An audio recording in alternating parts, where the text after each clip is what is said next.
Welcome to the African History Network show. It is Sunday, October 24th, 2021, and we are live, broadcasting right here on 910 AM Superstation, the Future Radio in Detroit, and also on our Facebook fan page, The African History Network, The African History Network, and our YouTube channel, Michael Imhotep, Imhotep. So, as I was saying, Dave Chappelle is staying in the news. We had not talked about him, I don't think, at all this past week, dealing with a number of different topics this past week, including the jury selection in the trial of the three men, I should say, accused of killing Ahmaud Arbery. We're going to give an update on that also on today's show. But Dave Chappelle is willing to meet with Netflix employees after they walk out in protest. Dave Chappelle is willing to meet with Netflix employees after they walk out in protest. And also the co-CEO of Netflix, Ted Sarandos, admits he screwed up when defending Dave Chappelle's new special. So this is something interesting. Now, earlier in the week, there was a piece from the Washington Post that talked about how the employee, the Netflix employee who released some sensitive information regarding the closer special on Netflix was fired. Netflix fires employee for sharing information about Dave Chappelle's special amid LGBTQ backlash. So you have that development also. There's a article from the Washington Post from October 16th, actually last week, Saturday, October 16th. Netflix fired an employee who leaked confidential and commercially sensitive information regarding Dave Chappelle's latest stand-up special. The company said on Friday, that would have been Friday, October 15th, after backlash from the LGBTQ community over recent onstage remarks made by Dave Chappelle were criticized as transphobic. So you have these different developments here in the story. Now, we talked about this maybe a week and a half ago, and this is not something that I deal with each night on the show. We're here 6 days a week. We got other more important things to deal with. But since I hadn't talked about it probably about a week, I said we're going to deal with some of these new developments. Okay. Other people want to just follow every nuance of this story. Well, okay, you can if you want to have other things to deal with. I don't have that type of time. So we'll discuss that as well. All right. Then on Saturday, I was on Instagram. And I saw this video. I follow DeAndre Whitfield on Instagram. Remember DeAndre Whitfield? Remember Robert? Remember from the Cosby Show, right? Vanessa's first boyfriend. And he's married to Sally Richardson Whitfield. So I was scrolling through Instagram and I see this video that he posted. And it's about this school in Louisiana, this high school in Louisiana. And this high school was dealing with fights, a number of fights in a certain period of time. And some of the children gone wild, not all of them, but some of the children gone wild. And it's a story about African-American fathers stepping up and coming into the school with, permission from, of course, the administration there, but providing support and some type of mentoring, etc., for the students. And they're called Dads on Duty. And the video's gone viral. Okay. It was a story covered by the CBS Evening News on Friday, October 22nd. Okay. So we're going to talk some about that. It's a really, really good story. It shows the impact that African American parents, one, can make, two, African American men also can make. All right. Dads on duty in Louisiana come to help save high school students. And so this story has gone viral. A number of different news outlets are reporting on this. And the students, you know, talk about the impact of having these African American men in the school, the impact that that's having on the entire school as well. Okay, this is taking place in Louisiana. Now, we know Louisiana, not to beat up on Louisiana, but Louisiana has one of the highest poverty rates in the country. And this is taking place at, this is in Shreveport, Louisiana. Okay, Shreveport, Louisiana. And it is, I had the name of the school here. Just a second here. We'll give it to you, because we'll discuss this also. This is, okay,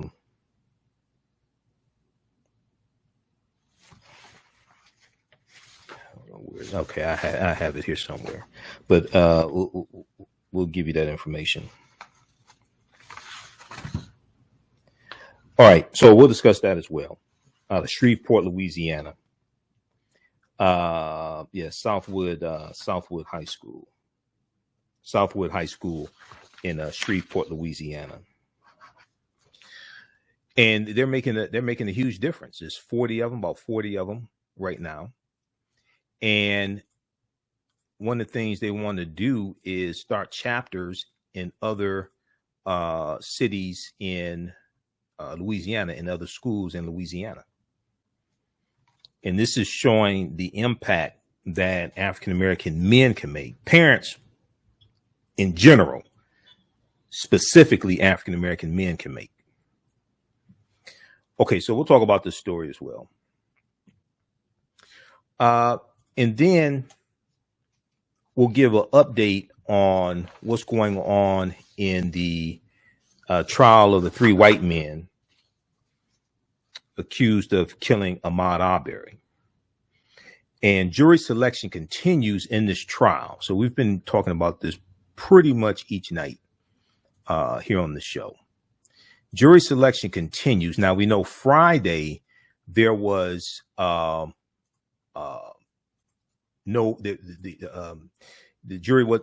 trial wasn't in session on Friday. We know that one of the attorneys had a previous commitment.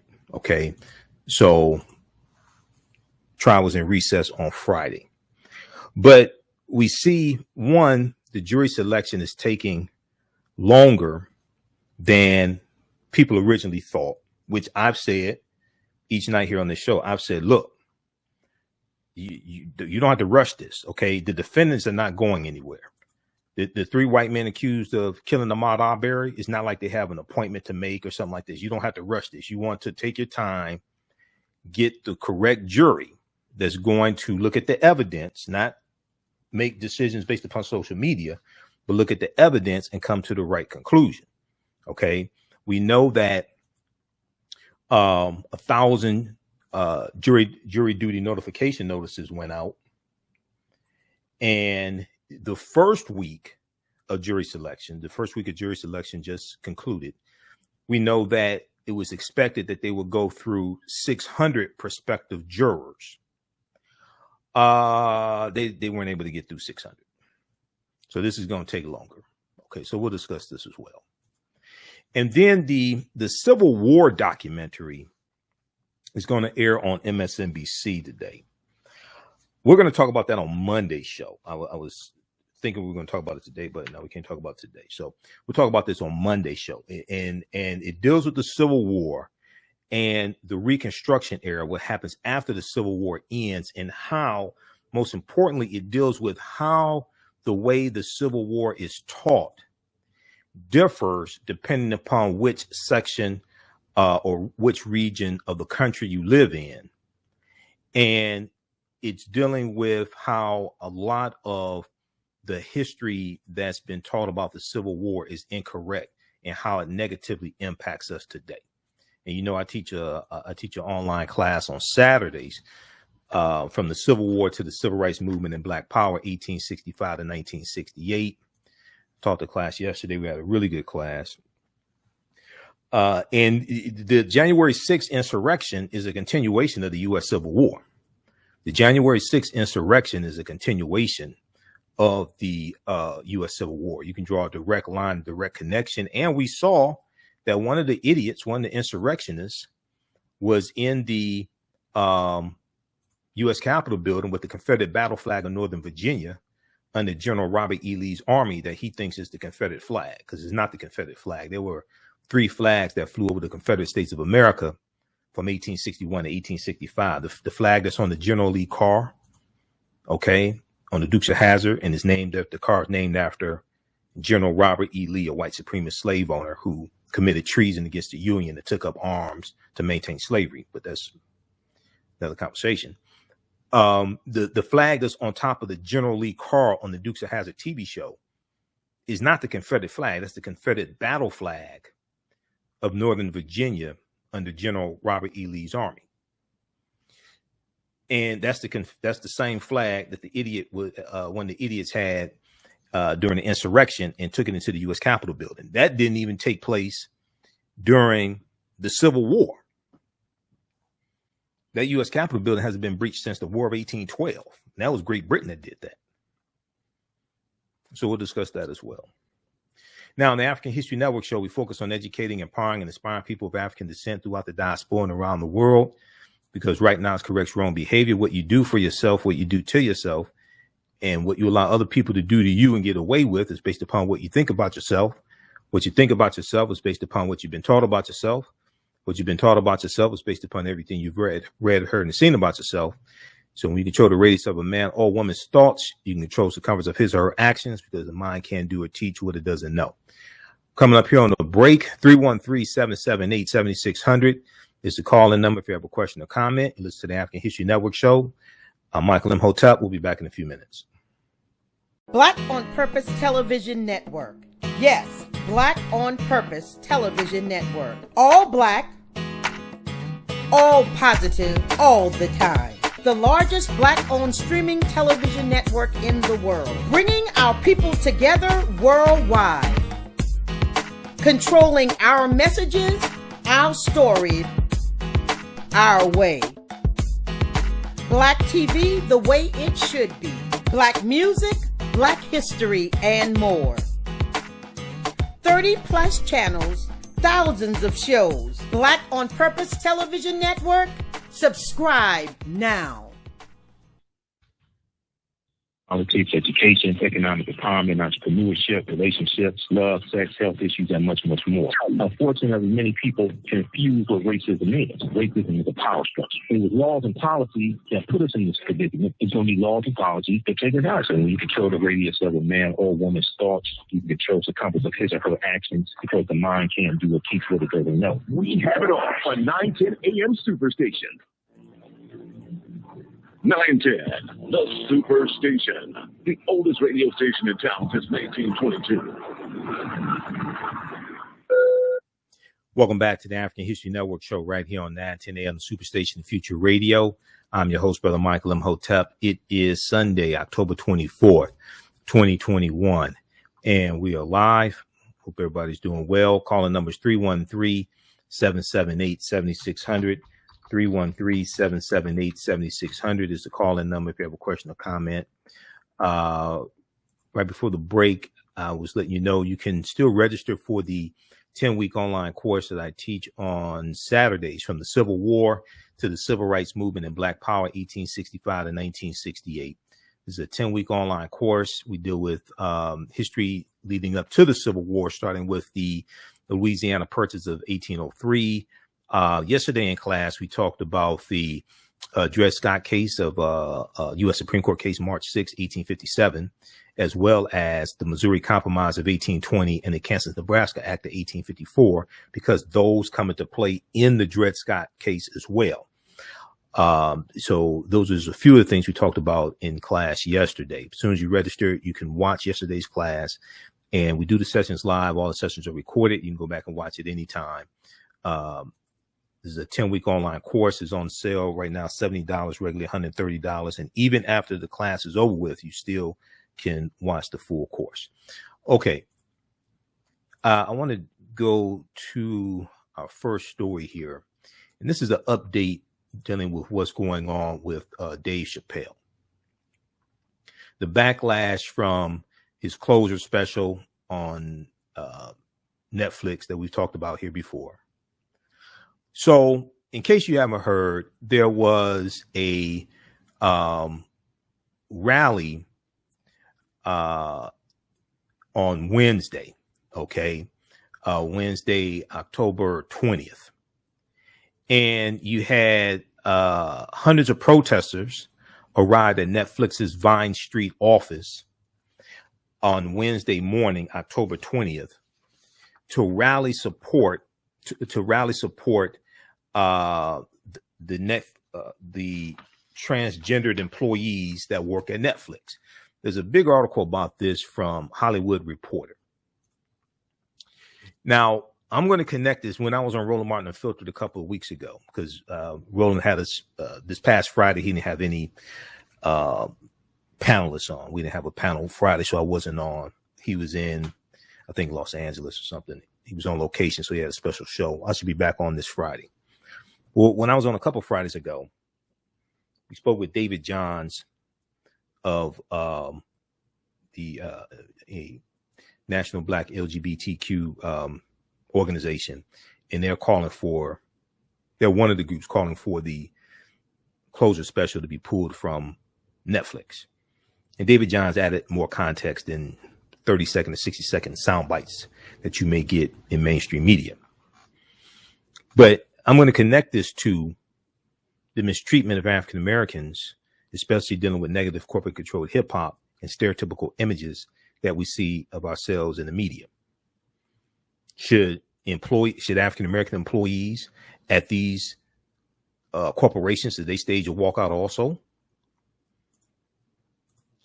So hundreds of protesters arrived at Netflix's Vine Street office on Wednesday morning for a rally to support Netflix's transgendered employees, who began a virtual walkout to push back against Netflix co-CEO and chief content officer Ted Sarandos'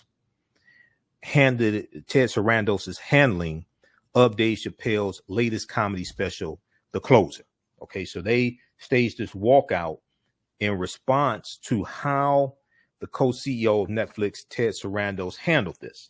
Ted Sarandos, we know, stood behind Dave Chappelle, and he was saying, trying to draw, it's hard to draw a fine line between, comedic expression and what's offensive to people. And he said people have a right to protest, things like this. We talked about that here. Now, during the virtual walkout, the participating staffers will not do any work for Netflix and instead engage in content that supports the trans community and donate to charities.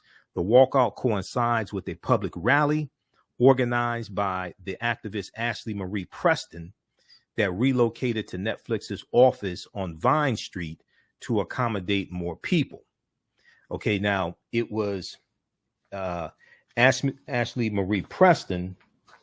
She was the employee, according to the Washington Post. The article from October 16th, we'll show you that in just a second here. We'll talk about that in just a second. But okay, I'll come to that in just a second here, because we know Netflix fired an employee for sharing information about Dave Chappelle's special amid LGBTQ backlash. Okay, we'll come to that in just a second here. All right, let's continue.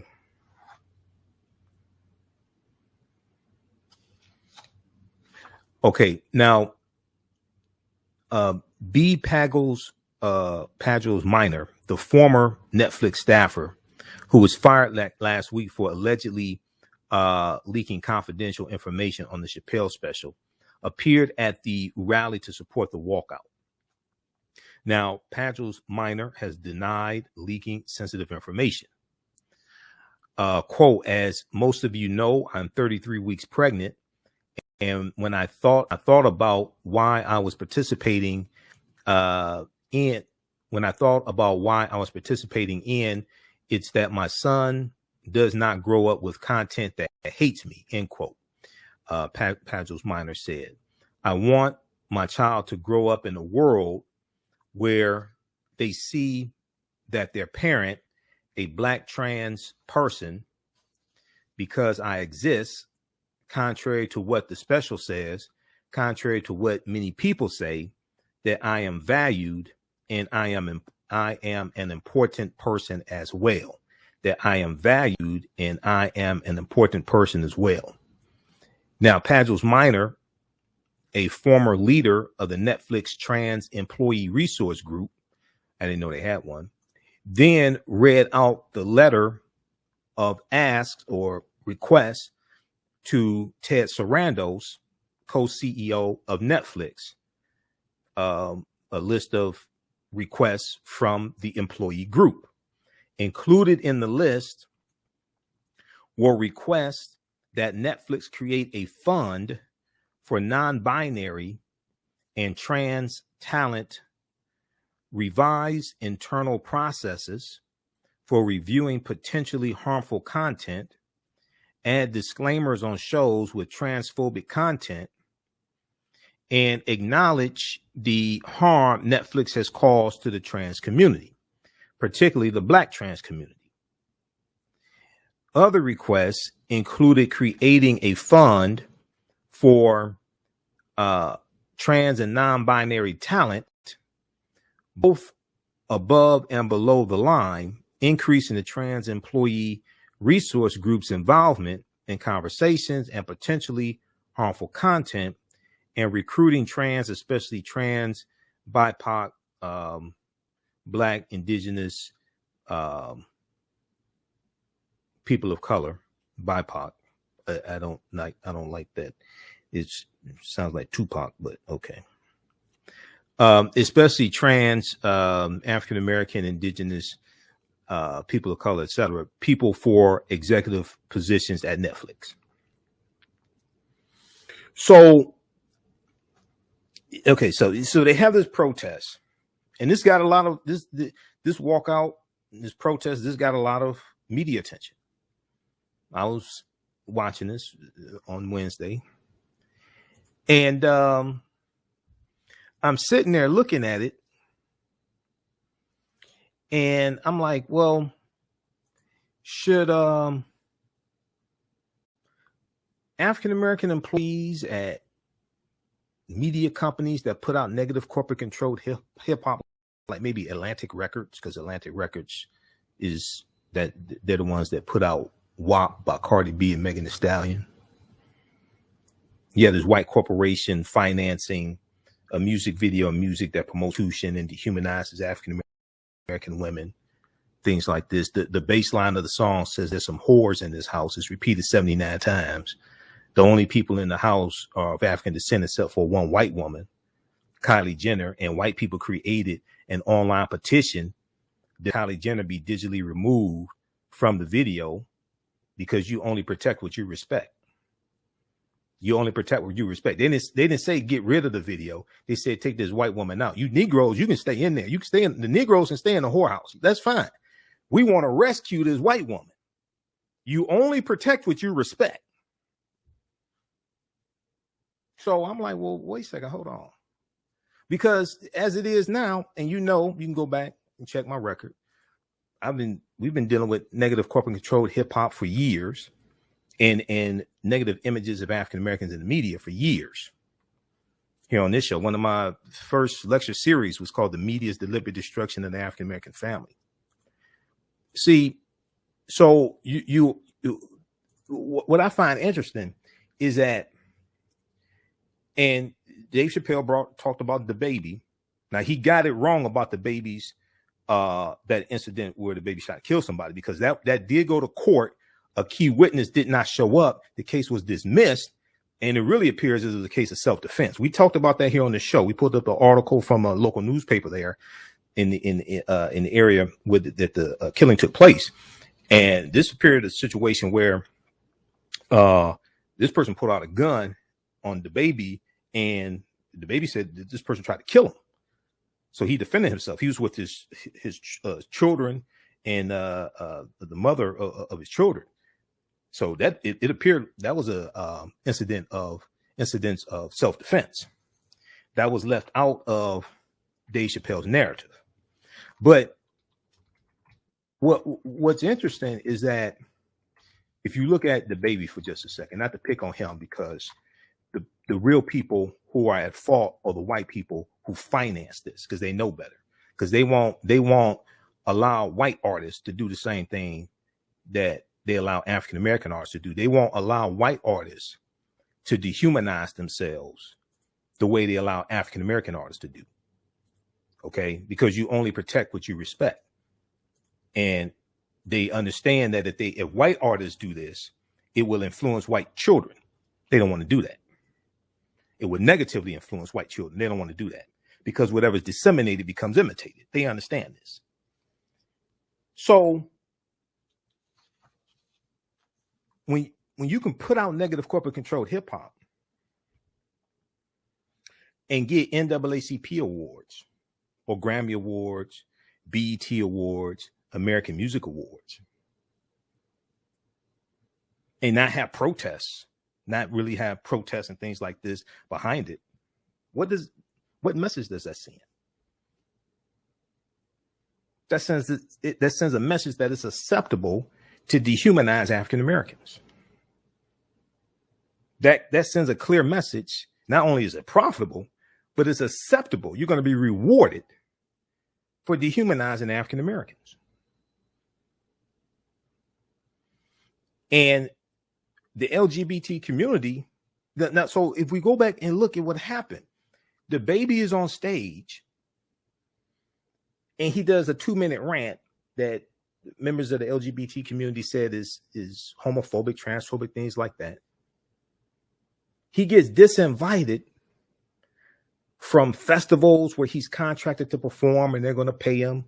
He gets backlash and disinvited for 2 minutes on stage, and it's not even part of a song. It's not like this was a song that he won a Grammy for. This is 2 minutes on stage. Yet he has music dehumanizing black people and black women, and he gets invited to perform at the concert. He gets invited to perform at the festivals after dehumanizing black people, but he gets disinvited after 2 minutes speaking negatively about the LGBT community. So you have to sit back and really ask the question, what's really going on? You have to sit back and ask the question, what's really going on? How is it that one group is protected and you get backlash and walkouts and protests if you speak out against them? But with African Americans, you can call us whatever you want to call us, dehumanize our women, have our women all half naked, promote prostitution, financed by white corporations. And they win Grammys and BET awards and American Music Awards. What you do for yourself, what you do to yourself, and what you allow other people to do to you and get away with is based upon what you think about yourself. What you think about yourself is based upon what you have been taught about yourself. What you've been taught about yourself is based upon everything you've read, heard, and seen about yourself. 313-778-7600 is the call-in number. If you have a question or comment, 313-778-7600 is the call-in number. If you have a question or comment. Okay, I want to go back to this article here from the Hollywood Reporter. Because if this was back now, if we compare this back when the movie The Birth of a Nation came out, right? And I've talked about this before. I have a lecture called Empire Strikes Black, the propaganda of the media. Empire Strikes Black, the propaganda of the media. Because if this were 1915 and this were the movie The Birth of a Nation, You realize when the movie The Birth of a Nation came out, we had enough sense to have protests against the movie? Charlotta Bass in California, a publisher of the black newspaper California Eagle, led protests. She was a member of the NAACP. William Monroe Trotter up in Boston, who was a newspaper publisher, black newspaper publisher also. They led protests. There's a documentary called Birth of a Movement, which is about the protest that William Monroe Trotter led against the movie The Birth of a Nation when it debuted February 8th, 1915. And the movie calls race riots in the streets, and in the movie showed the Ku Klux Klan as the heroes. The movie helped rejuvenate the Ku Klux Klan. We had enough sense to understand when we were under attack. We had mass protests against the movie. And then one of the things we were doing was putting out movies in response to The Birth of a Nation to properly show us how we felt we should be depicted in the media.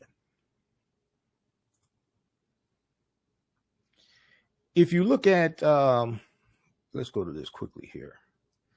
If you look at this, because I talk about the movie The Birth of a Nation, because that movie's critical. And even if you go back to 1906 in Philadelphia, when the movie The Birth of a Nation is based upon a novel called The Klansman. And The Klansman was written by a man named Reverend Thomas Dixon. Okay.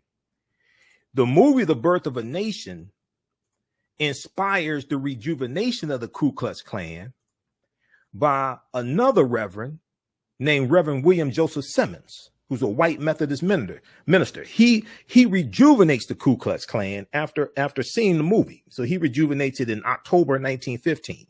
Reverend William Joseph Simmons. But the movie The Klansman is based upon the movie The Birth of a Nation. And for the first 30 days the movie was out, it was called The Klansman.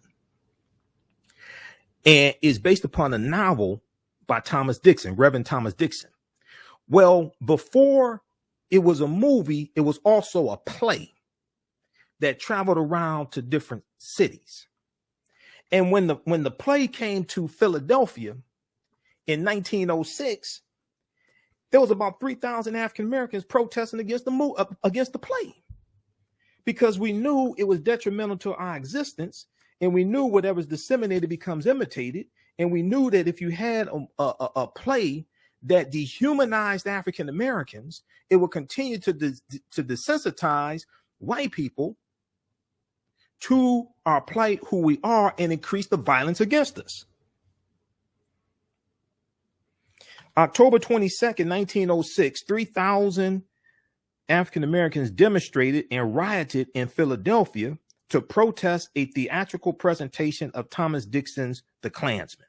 Okay, this is before it's a movie, so it's a play. This is 1906. It's a movie in 1908. This is October 22nd, 1906, because we had enough sense to know this. Today, we're confused as hell. We'll sit up and justify art, quote unquote art, that dehumanizes us. Now, notice, there may be some things I disagree with the transgender community, but notice they're not saying these are terms of endearment that they're using to attack, that people are using to attack the transgender community. They're making it clear, no, this is not acceptable.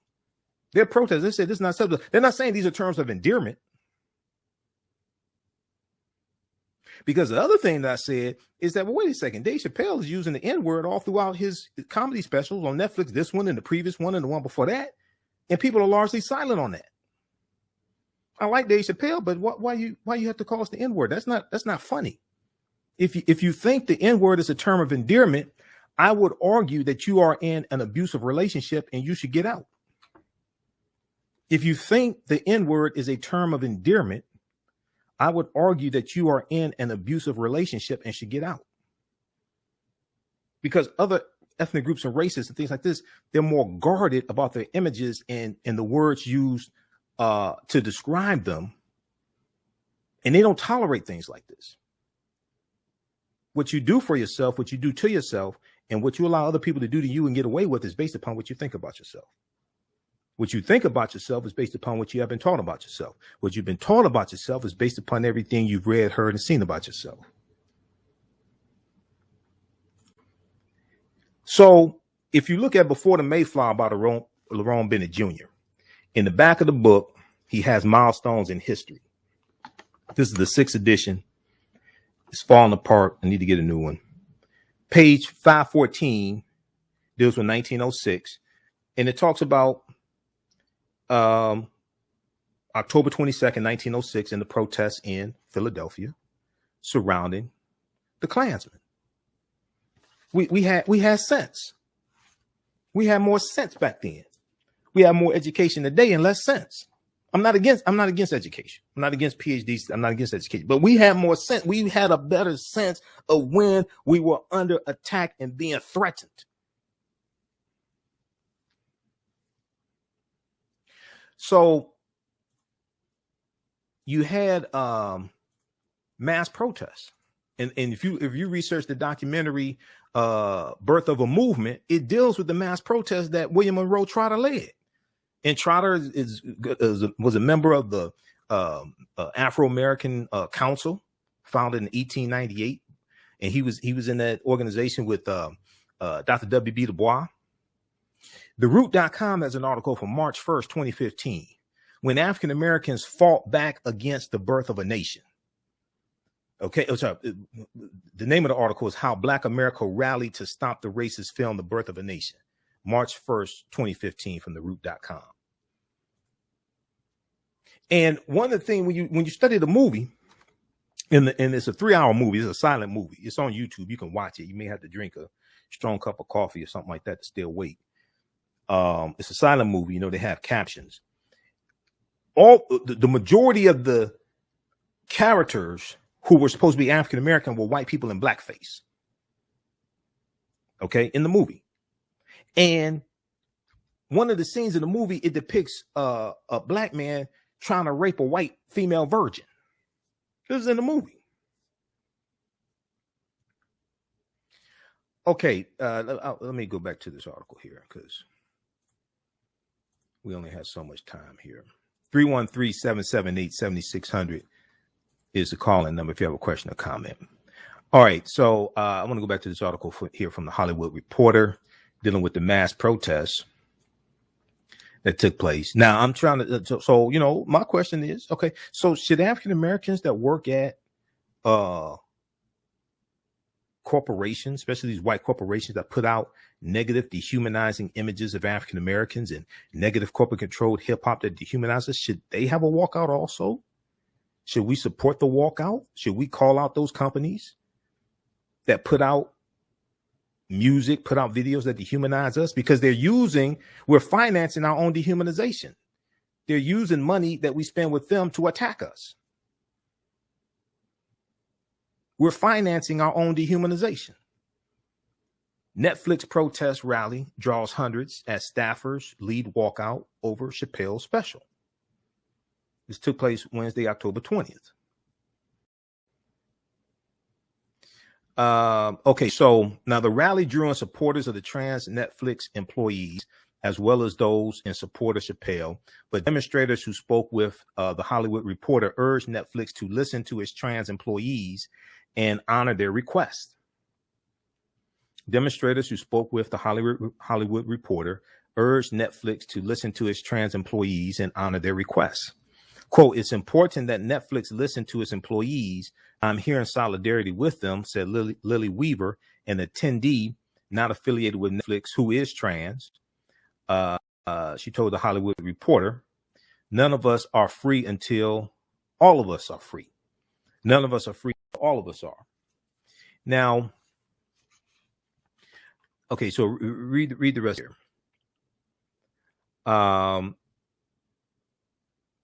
And they wanted to show solidarity, etc. Okay, you see the signs, all this. They're all protesting. Hundreds of people.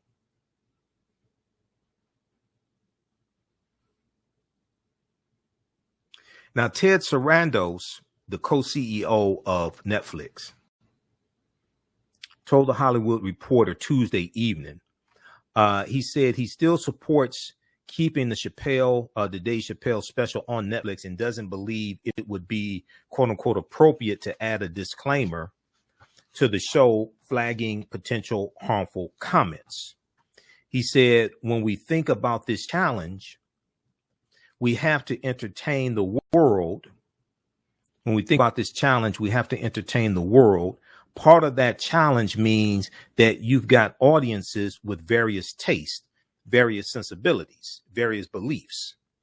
You really can't please everybody on the content, or the content would be pretty dull. You really can't please everybody, or the content would be pretty dull. Now, I guarantee you right now, if Dave Chappelle had some stuff in there that the Jewish community said was anti-Semitic, I bet you they pull that stuff down in. If Dave Chappelle had some stuff in there that they said was anti-Semitic, I bet you they pull it then.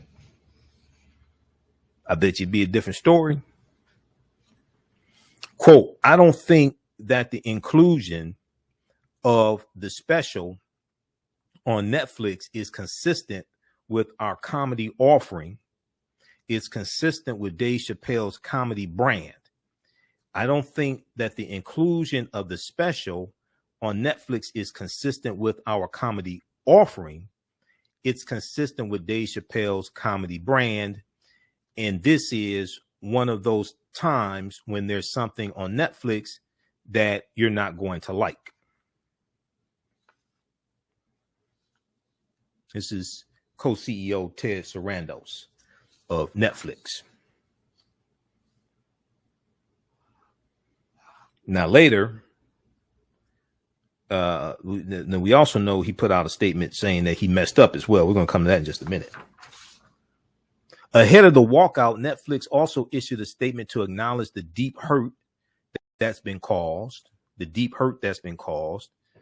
Quote, we value our trans colleagues and allies and understand the deep hurt that's been caused, the Netflix spokesperson said. We respect the decision of any employee who chooses to walk out and recognize we have much more work to do both within Netflix and in our content. Okay. Now, should African-American Netflix employees walk out for things that people that we deem as dehumanizing to African-Americans on Netflix, calling us the N-word and B's and all things? Should they have a walkout also? Is Netflix going to acknowledge that some of that, what you call entertainment, is dehumanizing African-Americans? Now, it's important to understand, I've said this before, the dehumanization of African-Americans has always been entertainment for this country. The dehumanization of African-Americans, the movie The Birth of a Nation was a huge hit. We can go back to the minstrel shows, 1828, 1829, T.D. Rice, Thomas Dartmouth Rice, who creates the Jim Crow character. And the Jim Crow character gets his name from the song Jim Crow, turn around, jump around, I jump just so. Every time I turn around, I jump Jim Crow. And he puts on tattered, torn clothing, adopts a Southern dialect to make fun of enslaved African people and dehumanize them. He puts on blackface. And the Jim Crow character, becomes a hit, number one. Two, he's known as the father of the minstrel shows. Okay, T.D. Rice. He's known as the father of the minstrel shows. So then what happens is you have all these other white men who put on tattered, torn clothing, adopt a Southern dialect to dehumanize African Americans, depict enslaved African people as being dim-witted and unable to, take care of themselves, things like this. And then you have these minstrel show companies, these minstrel show reviews that travel around the country, north and south. And the minstrel shows become one of the top forms of entertainment in the country. The minstrel shows become one of the top forms of entertainment in the country. This is a depiction here of T.D. Rice, Thomas Dartmouth Rice. There's a good documentary narrated by Esther Rolle, who was Florida Evans on Good Times, Esther Rolle, Brilliant sister, brilliant actress. I met her once. She was a member of Zeta Phi Beta Sorority Incorporated. Those are my sisters. So it was a state conference for, I think it was a state conference for either the Zetas or the Sigmas, one of them. State conference here in Michigan. And she was there. Also, I met Cheryl Underwood. A couple times years ago. Because Cheryl is a Zeta as well. But there's a documentary called Ethnic Notions, which deals with the history of stereotypical images. And it is narrated by Esther Rowe. And this is one of the things they talk about, the creation of the minstrel shows.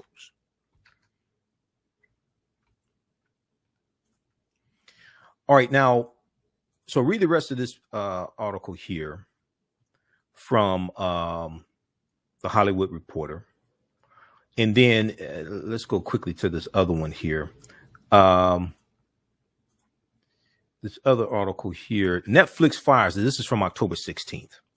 October 16th, 2021. Netflix fires employee for sharing information about Dave Chappelle's special amid LGBTQ backlash. All right. Netflix fires employee for sharing information about Dave Chappelle's special amid LGBTQ backlash. Netflix fired an employee who leaked confidential and commercially sensitive information regarding Dave Chappelle's latest stand-up special, The Closer. And I still haven't seen it. I've been busy. I haven't had time to watch it. I teach two classes on the weekend. I had an event yesterday, and it's been busy. I do radio 6 days a week. I haven't had time to watch it. The company said Friday, October 15th, after backlash from the LGBTQ community over recent onstage remarks made by Dave Chappelle were criticized as quote unquote transphobic. The firing of the employee, who was not publicly identified by the streaming giant, came days before a Netflix employee walkout planned in response to Chappelle's special, The Closer, which has generated intense public furor in recent days for including comments by Dave Chappelle. The LGBTQ advocacy groups say could incite harm against transgender people. They say it can incite harm against transgender people.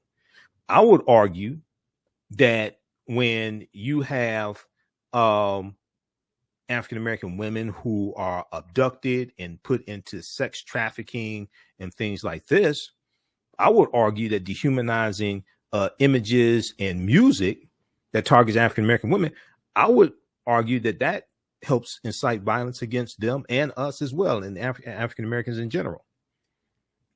Netflix confirmed the person's firing in a statement and said the employee had released data that appeared in a Bloomberg News article. We'll continue this on the other side of the break. Listen to the African History Network show right here on 910 AM Superstation, the Future Radio. I'm Michael Imhotep. We'll be back in a few minutes. 910 AM Superstation, a division of Adele Media. I'm Brother Michael Imhotep on the African History Network show. We do recurring events of history and politics, education, economic empowerment, entrepreneurship, relationships, love, sex, health issues, and much, much more. Unfortunately, many people confuse what racism is. Racism is a power structure. It was laws and policies that put us in this predicament. It's going to be laws and policies that take us out. So when you control the radius of a man or woman's thoughts, you can control the compass of his or her actions, because the mind can't do what you feel it doesn't know. We have it all on 910 AM Superstation. The views and opinions expressed on any program are those of the producers and or the persons appearing on the program, and do not necessarily reflect the views and opinions of 910 AM Superstation or Adele Media. Welcome back to the African History Network show right here on 910 AM Superstation, Future Radio. I'm your host, Brother Michael Imhotep. It is Sunday, October 24th, 2021, and we are live. So right before the break, we were talking about the protest that took place on Wednesday, October 20th, where you had some trans Netflix employees, as well as some supporters who held a rally in support of the transgender community and their protests against Dave Chappelle's Closer Netflix special. Okay, there's a big article from the Hollywood Reporter. Netflix protests. We'll pull this back up here. Netflix protest rally draws hundreds as staffers lead walkout over Chappelle special. Okay, and this was on Wednesday, October 20th, 2021. All right. And then right before the break, we were talking about this story here from the Washington Post from October 16th. Netflix fires employee for sharing information about Dave Chappelle's special amid LGBTQ backlash. Okay, we're going to go back to that story here in just a second. Also, if you like this type of information and you want to support the African History Network, you can do so. $ the AHN Show through Cash App. $ the AHN Show through Cash App. Also through PayPal, paypal.me/the AHN Show, paypal.me/the AHN Show. And also at our website, AfricanHistoryNetwork.com. And when you do it through Cash App, our actual tag is $ the AHN Show, SHOW. And when you go to it, it'll say Michael and show my picture there. These other ones here are fake African History Network Cash App accounts. That's not me. I've been trying to get those shut down, but those are fake African History Network Cash App accounts. So we're 6 days a week. This helps us keep doing the research, stay on the air, keep broadcasting, etc. All right, now let's go back. I want to go back to this article here from Washington Post, and then we'll go to the phone lines quickly here. Let me pull this back up. So Netflix confirmed the person's firing in a statement. So this is this one here from the Washington Post from October 16th. Netflix fires employee for sharing information about Dave Chappelle's special amid LGBTQ backlash.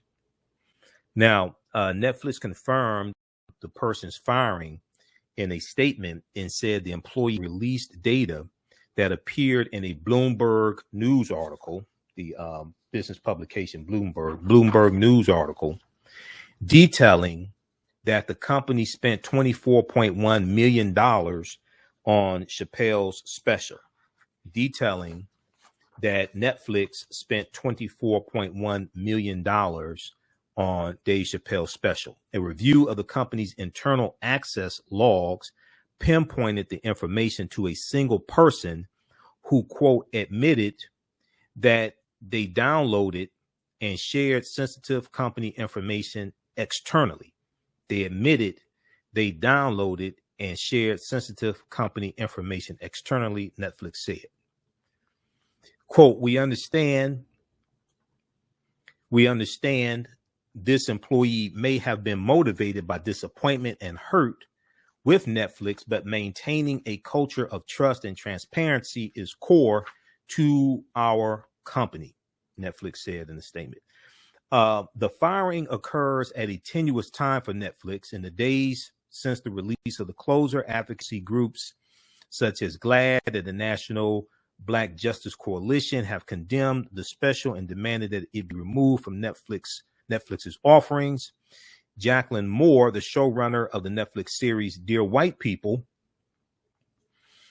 said last week that she would no longer work with the platform Netflix. She would no longer work with Netflix as long as they continue to put out and profit from blatantly and dangerous transphobic content. So the special is calling us the N-word. That's not what did it for you. It's this special that did it for you. I'm just, you know, I'm just sitting here trying to figure this out. It's like, wait a second, hold on. All this other stuff calling us B's and H's and N-words and all this stuff that's on Netflix, that's cool. But this is the final straw. Netflix had previously suspended 3 employees for crashing a digital meeting among the company's executives, One of those employees, Tara Field, a software engineer who is transgender, and criticized the Chappelle special on Twitter, said Tuesday she had been reinstated.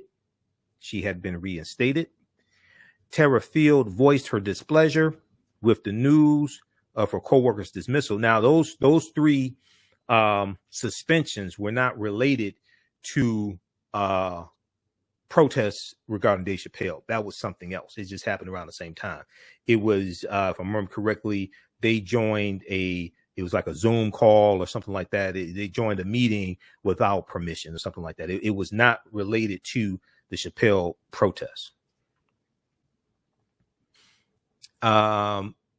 Field voiced her displeasure with the news of her co-worker's dismissal. I'm furious about it, she tweeted Friday.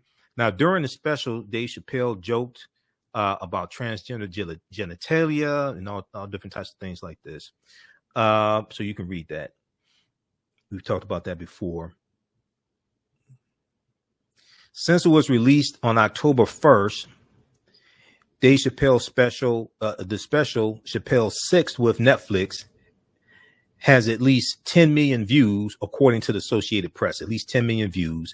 As of Saturday morning, that would be Saturday, October 16th, The Closer was the fifth most watched show on Netflix. The fifth most watched show on Netflix. Well, there's been more media coverage of The Closer than most shows on Netflix get also, just so people understand. Although its Rotten Tomatoes score from critics is 43%, audiences gave the special a score of 96 out of 100. So read the rest of this one here. This is from the Washington Post. This is from October 16th. That was Wednesday, October 16th, 2021. Netflix employee for sharing information about Dave Chappelle's special amid LGBTQ backlash. Okay, so we have that one. Now, also, there was let's see, this one here, Netflix co-CEO Ted Sarandos admits he screwed up. Now, I find this interesting because when a white man has your back and then he starts backpedaling, that's not a good sign. Okay. I'm just saying, I've been in business a long time. I'm just saying, you know, when a white man comes out and puts out a statement, they stand behind you, all this stuff, then they start backpedaling. Okay. People start protesting, start walking out on the job, all this stuff. They start protesting everything. And then they start backpedaling. That's usually not a good sign. BlackAmericaWeb.com has an article about this. They picked up from MSN.com. We're going to look at the one from MSN because Black America, I love Black America Web, but they just have too many articles. They just have too many ads keep popping up while I'm live on the air. I look at this stuff, but read the one from BlackAmericaWeb.com. Read that article. Support Black America Web because it's African American owned and operated, but these ads just keep popping up all over the place.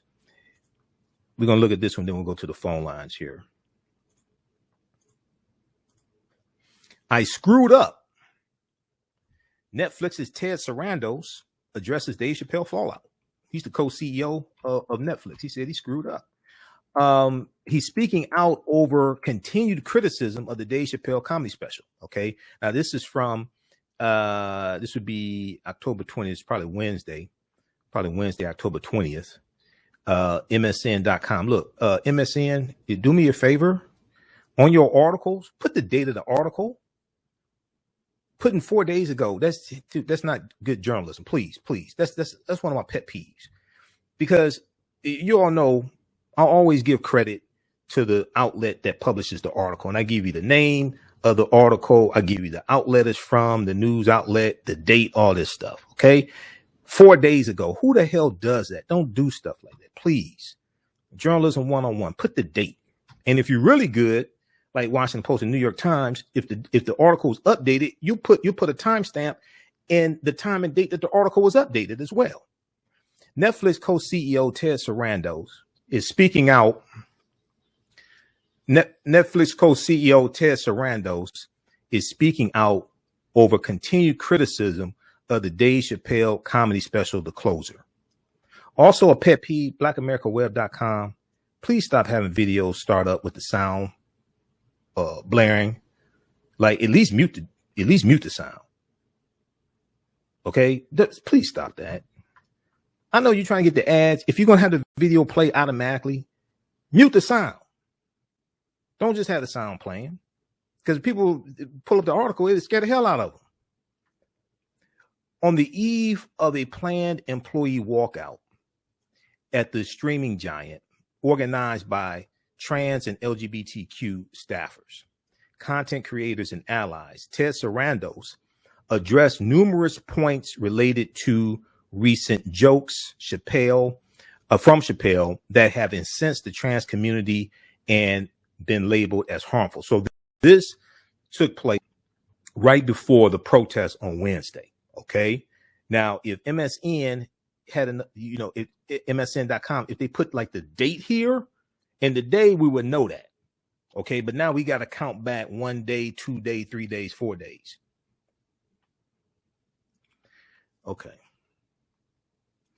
The events around the closure have represented a rare blunder for Ted Sarandos and Netflix, whose deep pockets and warm relationship with talent have been transformative for the global entertainment sector for close to a decade. In our conversation, he admits up front that he screwed up in the handling of employee concerns, and talks more specifically about what the company does and does not consider hate speech. He talks more consistently. He talks more specifically about what Netflix does and does not consider hate speech. So he was asked in this interview, do you have any regrets about how this process was handled, especially in your internal communication with employees? Ted Sarandos, co-CEO of Netflix, said, obviously, I screwed up that internal communication. I did that, and I screwed it up in 2 ways. First and foremost, I should have led with a lot more humanity, meaning I had a group of employees who were definitely feeling pain and hurt from a decision we made.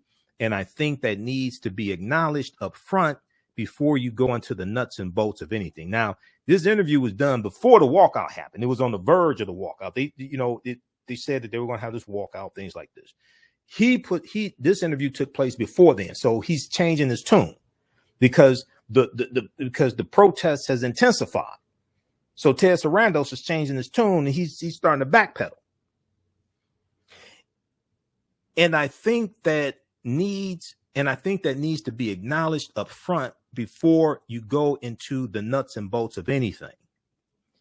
I didn't do that. That was uncharacteristic for me, and it was moving fast, and we were trying to answer some really specific questions that were floating. We landed with some things that were much more blanket and matter of fact that are not at all accurate. We landed with some things that were much more matter of fact that are not at all accurate. Of course, storytelling has real impact in the world. I reiterate that because it's why I work here. It's why we do what we do. The impact can be hugely positive, and it can be quite negative. So I would have been better in that communication. They were joining a conversation. Already in progress, but out of context.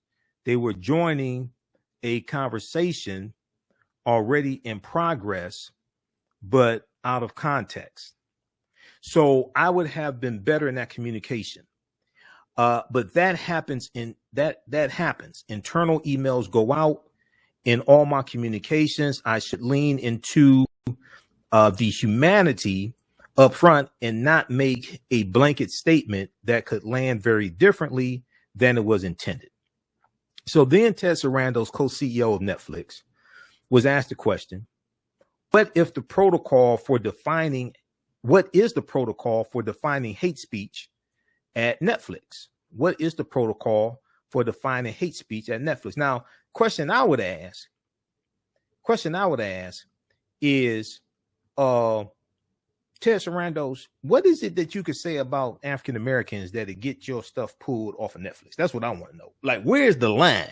Because I haven't seen one. You can just say whatever you want to, dehumanizing about us, and it's cool. So, like, where's the line? I don't even know where it is. I know where the line is for other people, other groups.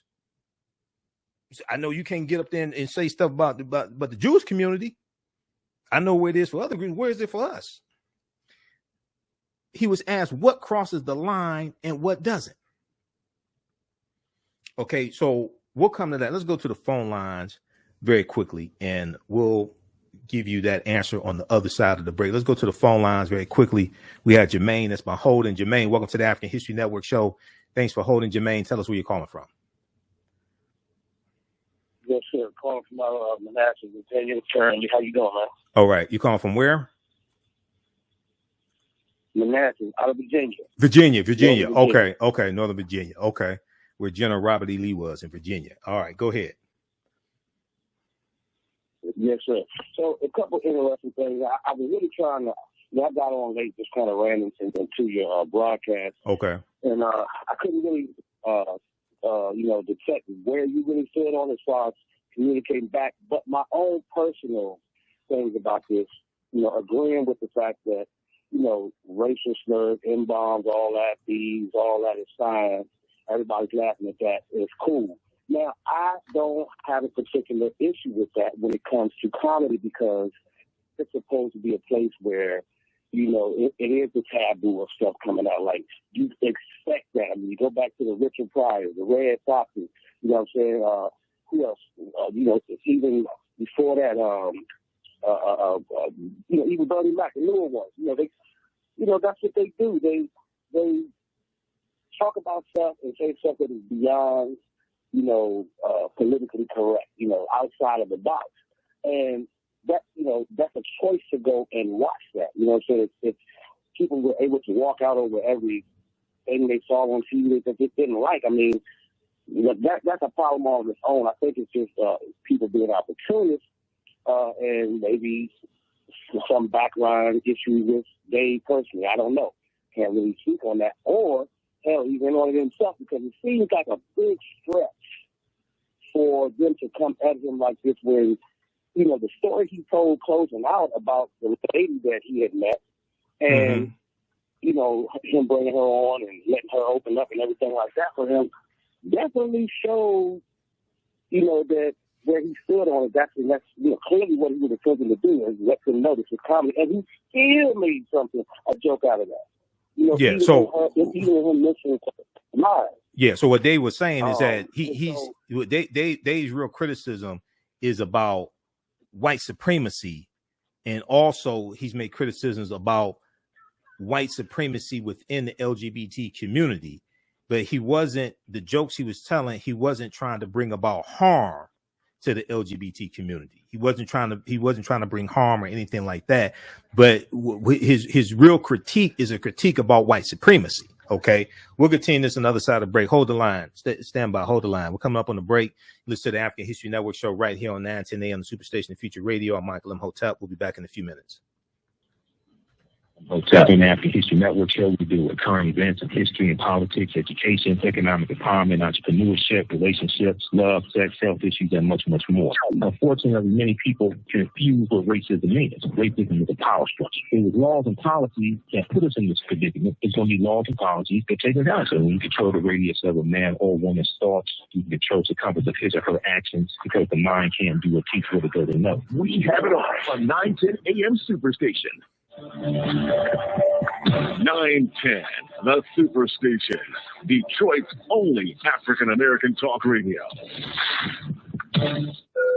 Welcome back to the African History Network show right here on 910 AM, the Superstation, the Future Radio. I'm your host, Brother Michael Imhotep. It is Sunday, October 24th, 2021, and we are live. Okay, right before the break, we were talking about a few developments because I haven't talked about it really at all this week. We're on 6 days a week. We've been dealing with other topics.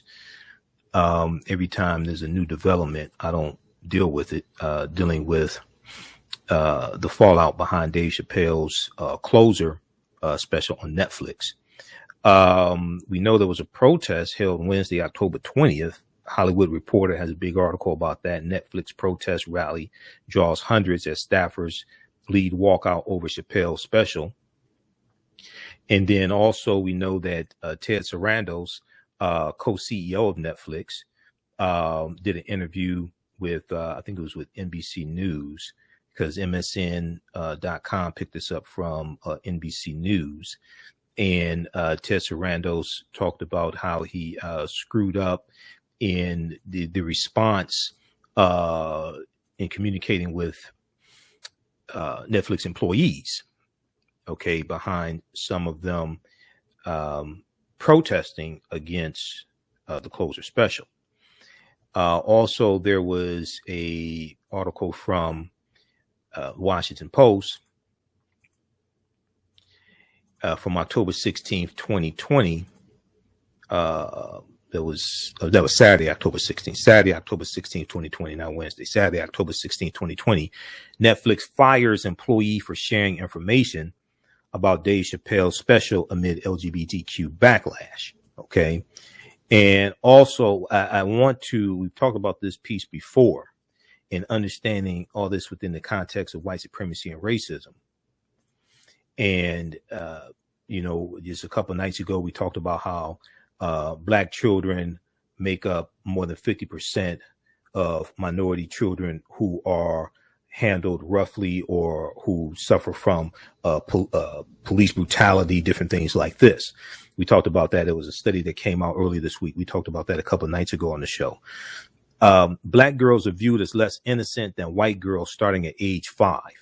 Now, this is from HuffingtonPost.com. This is from July 24th, 2017. And we've talked about this before. This deals with the study called Girlhood Interrupted, the Erasure of Black Girls' Childhood. Girlhood Interrupted, the Erasure of Black Girls' Childhood. And it deals with, now this was released back in 2017, and it's from Georgetown Law's Center on Poverty and Equality. And the study shows that society's perception of black girls leads to their adultification. So we talked about adultification bias numerous times here on this show. Been studying media for 30 years. And that's a legacy of slavery and African-American women being made as breeders, prostitutes, wet nurses, all this during slavery, and it continued after slavery, this dehumanization.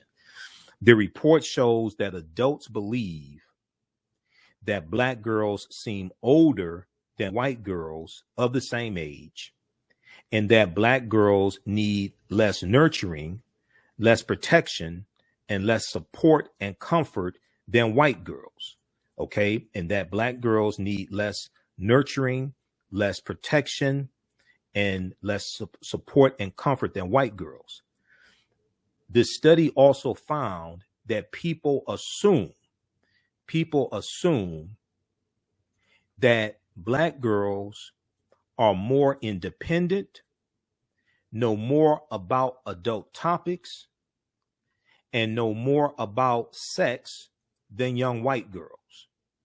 The study also found that people assume that black girls are more independent, know more about adult topics, and know more about sex than white girls. And what happens is with adultification bias, these stereotypes that are projected onto African-American women out of a context of white supremacy and racism, those stereotypes are also projected onto African-American girls, and oftentimes they are treated accordingly. As I said before, this is why R. Kelly was able to get away with what he did for so long, because this is largely black women and girls he was doing this to. Because if he had been outside of a high school in Chicago talking to 15, 16, 17-year-old white girls, you and I both know that would have stopped 30 years ago. You and I both know that would have stopped 30 years ago. The report, which built on information from a 2014 study by Dr. Philip Goff, who we talked about a couple of nights ago on the show, and that study found that Black boys are more likely to be viewed as older and suspected of crimes starting at age 10, is the first of its kind to focus on girls. Now, the study from Dr. Philip Goff, that's at the American Psychological Association's website, apa.org. Okay, we just talked about that when we dealt with African-American children who are, they make up more than 50% of the children who are mistreated by police. We talked about that study from 2014 that's at the American Psychological Association's website. This one right here. We'll pull this up. Why isn't this coming up? Okay, we'll get that up. Let's go back to the phone lines. Let's go back to Jermaine. Hey, Jermaine, thanks for holding. Go ahead with your last statement, Jermaine. Thanks for holding. Yes, sir. Yes, sir. Can you hear me? Yeah, go ahead. You're on air. Go ahead. Yes, sir.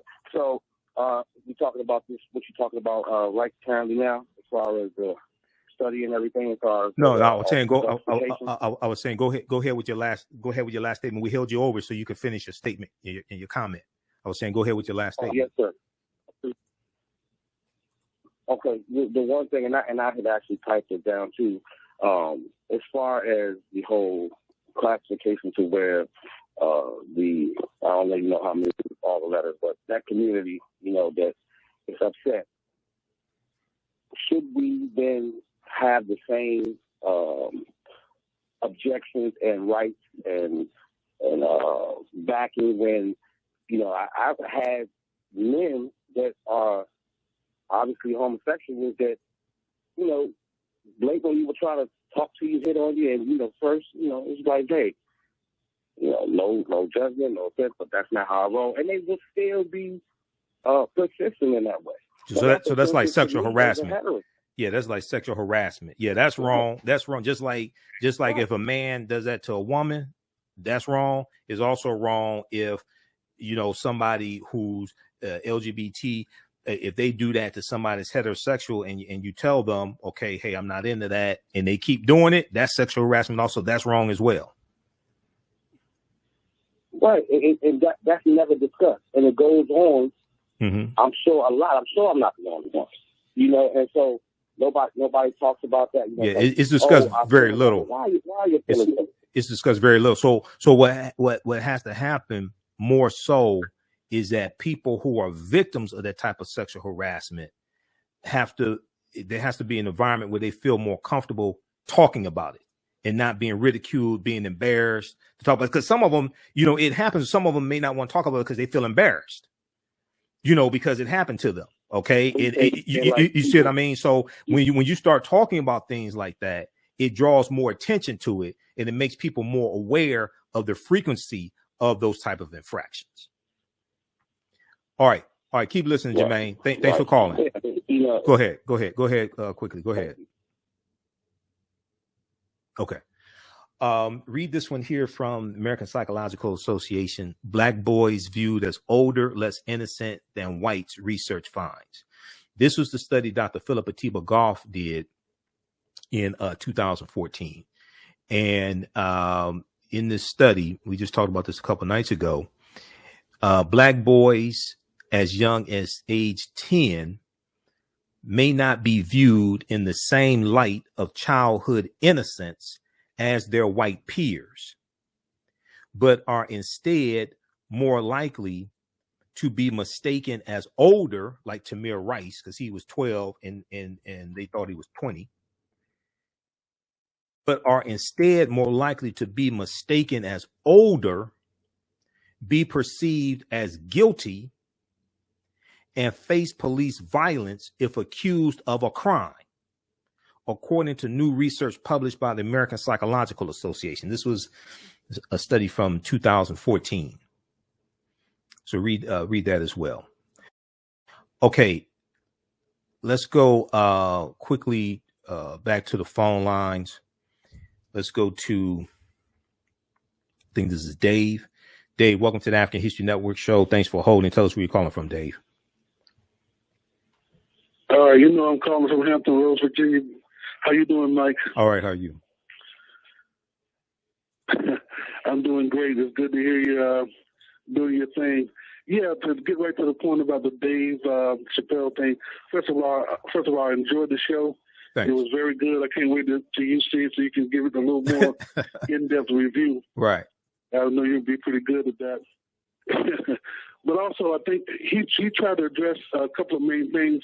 Mm-hmm. Just the main thing he was trying to address before he even got to it was, well, one of them was just putting the lives, the lifestyle of the trans person above the life of other people, as if there's a special political sensitivity what they have for them that we can dismiss in others. I think that's the point you're trying to make also. Okay, explain that. Explain also, that, Dave. Explain the point that he was trying to make. He was trying to make that somehow transsexual people possess some type of political sensitivity that you can't express, but you can do to others. For instance, you can, as the point you make all the time, you can call black people N-words and B's and holes and stuff like that. Right. But you can't make that kind of insensitive statement to them without losing your job, losing your contracts, right, losing your sponsors, losing your contracts. Yeah, that was that's very key. Yeah, that was something that he was a point he was trying to make. Go ahead and finish your statement. Yeah, and he called that, this was his main target. He called it punching downward. Punching downward on Black America. Right. Pretty much, it's always on a black male. And he used the baby, the incident with the baby, as a prime example. And he told them, look, in terms of the trans community, quit punching downward on the black community. Quit doing it. Right. Yeah. And I think that's kind of forceful. Right. Yeah. But they action is what you were trying to get at. Yeah. That's a point. That was a distinction he was trying to make. The as I stated before, the comparison he talked about with the baby shooting and killing somebody, that was a bad example because the baby actually had a fight in a Walmart in Charlotte and wound up killing a man, black man. Yeah, but see, when you study that case, that appears to be a case of self-defense. And we talked about that here on the show. So what's I think is more important is the baby being disinvited from music festivals and performances because of 2 minutes, because of 2 minutes on stage, making what people deem as homophobic or transphobic rhetoric. Okay, then that's 2 minutes, but he gets invited to perform at the festival. He got invited to perform at all these events after putting out music that dehumanizes African Americans.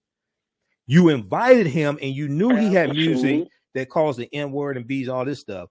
But then he says 2 minutes on stage and you disinvite him over that. Okay. Right. Exactly. Yeah. And also too, you notice that we can put Meek Mill in that category too, although I disagree with the bus, his concert bus or whatever with black women bent over and all that kind of stuff. But even that kind of insensitivity, you can do that and get invited. But if you make one insensitive statement, and he never mentioned the trans community, the baby never mentioned trans community in his talk. He never mentioned them. Okay, right. Not one time. Right. Okay. Well, do you notice this, Mike? You notice they never mention, rappers never make the mistake of calling somebody a kike. Okay, Dave, we can't use that type of language. This is FCC regulated radio. Okay, we don't even say that. Yeah, but I understand. You see what I mean? Yeah. You see what I mean, though? Right. Well, FCC regulated radio, we can't even say the actual N-word on the show. But okay, thanks for calling.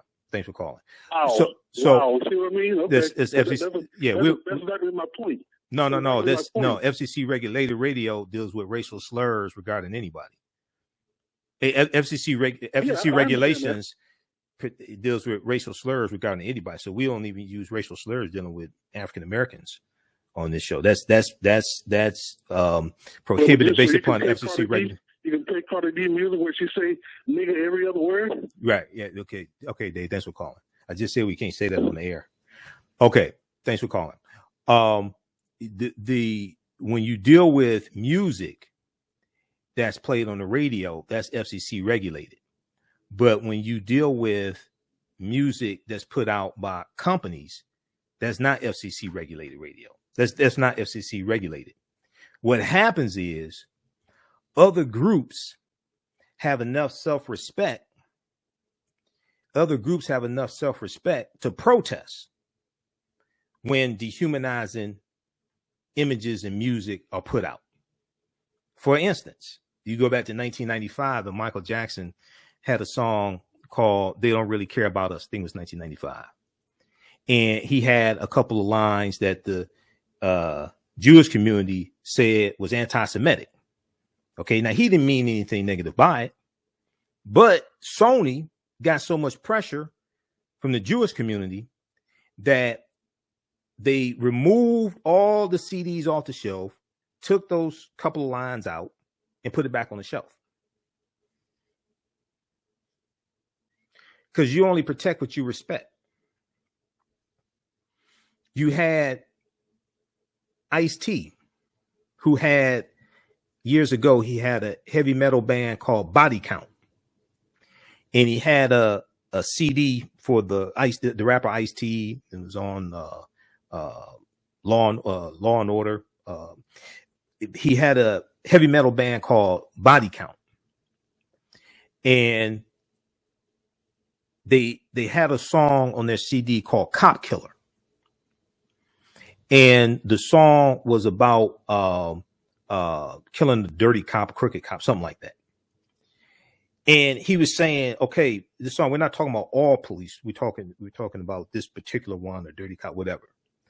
Police unions and officers across the country rose up in protest against the song. They didn't rise up in protest against him using the N-word and all this stuff on the song, and be this and all that. They didn't rise up against that. They rose up specifically against what they deemed was an attack on police. And they were saying this could create a more dangerous environment for police. At the time, he was on Warner Brothers, Time Warner. So what did Warner Brothers do? Did they tell them, well, if you don't like the music, don't buy the music? Did they say, well, he's not talking about you, he's talking about other police? Did they say, well, if you don't like it, change the channel or don't listen to it, anything like that? That's not what they did. What Time Warner did was they pulled the entire CD off the shelf, and they just shelved the whole project. They just pulled the entire CD off the shelf and just shelved the whole. They just shelved it. That was the end of it. Ice-T and what Ice-T did was he sold his stock that he had in Time Warner, and that was basically the end of that. When you look at what Sony did with the Jewish community, Sony didn't tell the Jewish community, well, if you don't like what Michael Jackson is saying, change the station or teach your children better or anything like that. They took action. They said, no. We'll move these lyrics. Now, I don't know if they had hip hop artists at the time on Sony or the subsidiaries. I don't know if Sony had music out at the time that called us the N-word and B-word and dehumanized us, things like this. I don't know if they had it, but I'm sure they've had it at some point. I know they've had it at some point, and they didn't pull that off the shelf. I don't think. If they did, let me know. So we see two things that are very distinct. One, the response of groups that feel that they have been disrespected. Two, the response to the response of groups that feel they have been disrespected. Because when we call out things like this, we're told, oh, they're not talking, he's not talking about you. He's talking about these other women over here. They're saying, oh, it's just entertainment, things like this. But when other groups say they are offended, this puts us in danger, etc., the response is different. Usually the response is different. This piece, I was looking for some information here dealing with body count from Ice-T. This one here from Billboard.com, Billboard magazine. Nearly 30 years later, Body Count's cop killer remains absent from streaming. What happened? Okay, this is 30 years later. I remember Wise Intelligent of the Poor Righteous Teachers. Wise Intelligent, at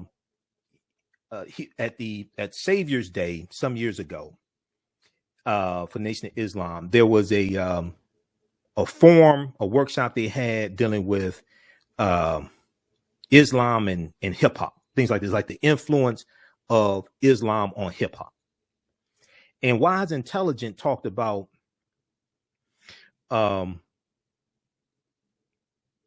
he talked about one hip hop artist. I forgot which hip hop artist it was, but he talked about a hip hop artist who said that he had a song that dealt with going after a killer cop, a rogue police officer.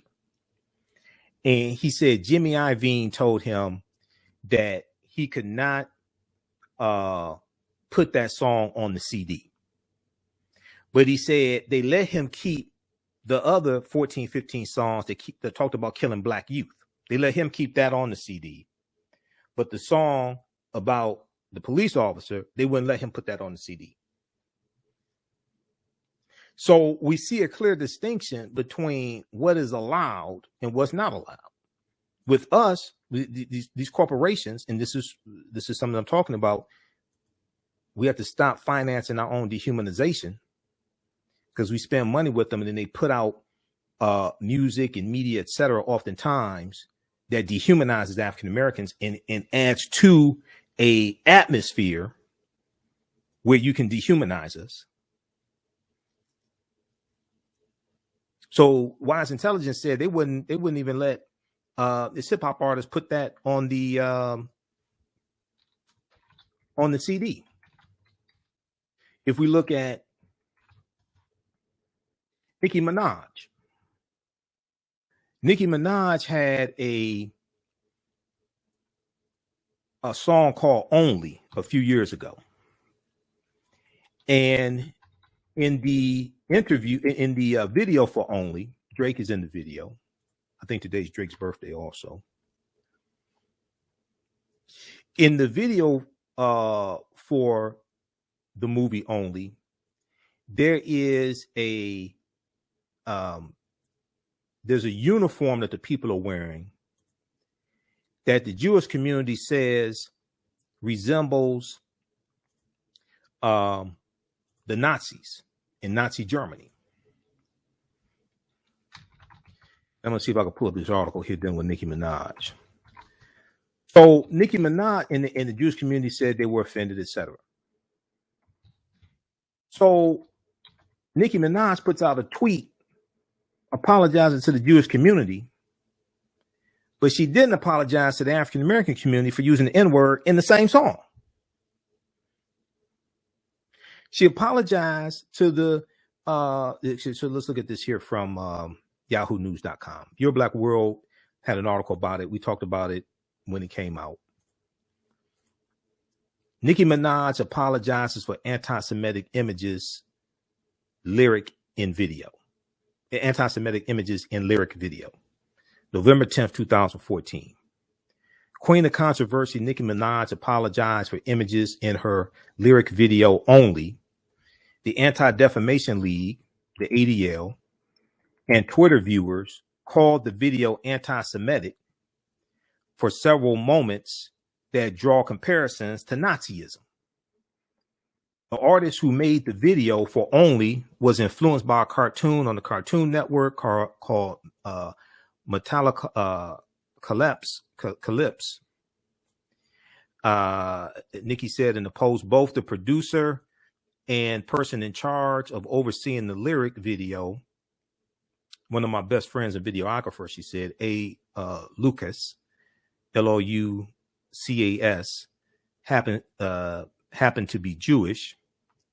I didn't come up with the concept, but I'm very sorry and take full responsibility if it has offended anyone. This is what Nicki Minaj tweeted. I didn't come up with the concept, but I'm very sorry and take full responsibility if it has offended anyone. I never condone Nazism in my art, end quote. Video director Jeffrey Osborne said he would not apologize for the video. But she didn't apologize to the African-American community for using the N-word in the same song.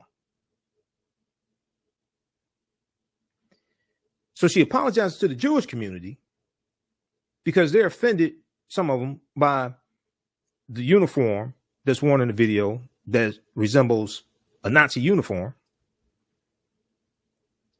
But she dehumanizes African Americans in the same song, and there's no apology. In the video, Nicki Minaj is depicted as a dictator figure addressing a sea of soldiers wearing uniforms with red arm patches resembling those worn by members of Adolf Hitler's army. The Young Money Records logo has been revamped, positioning the Y and M to resemble a swastika.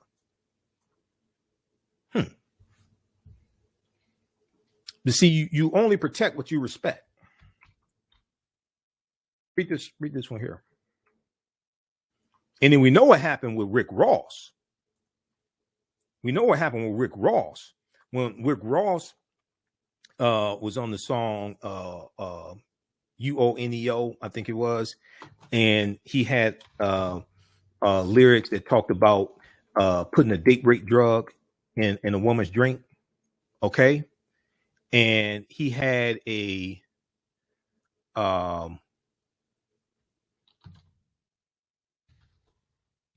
contract, an endorsement deal with Reebok. Okay. There was an article from billboard.com about this. He had a endorsement deal with Reebok. And is this the right one? Where is that? I think this is it right here. What happened was women's organizations, feminist organizations, came out in protest, especially white women, came out in protest. And if we look at this article from billboard.com here, Rick Ross under fire for lyrics that critics say condone date rape. Well, what happened was, long story short, is that when white women were outside of a flagship Reebok store protesting, and the media was out there and they had signs and things like this, Reebok didn't tell the white women, well, he's not talking about your daughter. He's talking about somebody else's daughter. Reebok didn't say, well, if you don't like it, don't buy the music. If you don't like it, change the radio station. That's not what Reebok told white women. Reebok canceled Rick Ross's endorsement deal with Reebok. And they distanced themselves away from him and say they didn't want to be associated with that.